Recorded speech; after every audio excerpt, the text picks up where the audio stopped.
ভাই, কুরবানির ঈদ তো আই পড়ছে, আমারে নিতে আইবা না? এইবার কি তুমি একলা ঈদ করবা? তুই কি পাগল হয়ে গেছ? কোরবানির ঈদে কে কেউ বাপের বাড়ি আয়ে, তুই শ্বশুর বাড়ি ঈদ করবি। তারা কোরবানি দিব, তুই তাগো লগে ঈদ করবি। ভাই, তুমি তো ওই ঈদে কইছিলা কুরবানির ঈদে আমারে নিতে আইবা। জানো ভাই, হেরা না এবার কুরবানির সময় কুরবানি দিব না। আমারে তুমি নিতে আইও ভাই। আমারে তারা কইছে কি বাপের বাড়ি যাইয়া কুরবানির ঈদ করতে। আরে বোন, এবার ঈদে তুই আয়া কি করবি? আমি তো বাড়িতেই থাকবো না, বাড়ি তো ফাঁকা থাকবো। এবার ঈদে তো তোর ভাবিকেও বাড়ি যায় ঈদ করব। আমার শ্বশুরের লগে এক লগে কোরবানি দিব। আমারে তো তারা কইছে বাপের বাড়ি যাইয়া কুরবানি করার লাগিয়া।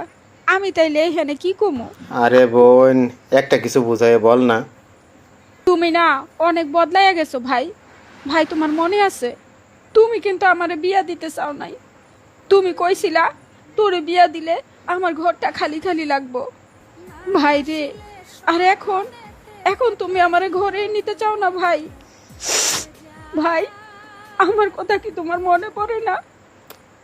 বোন, তোরে কথা দিলাম, এইবার কুরবানি তোরে লয়েই কর, নিজের বাড়িতেই করবো। ভাই, সত্যি কইতেছো ভাই?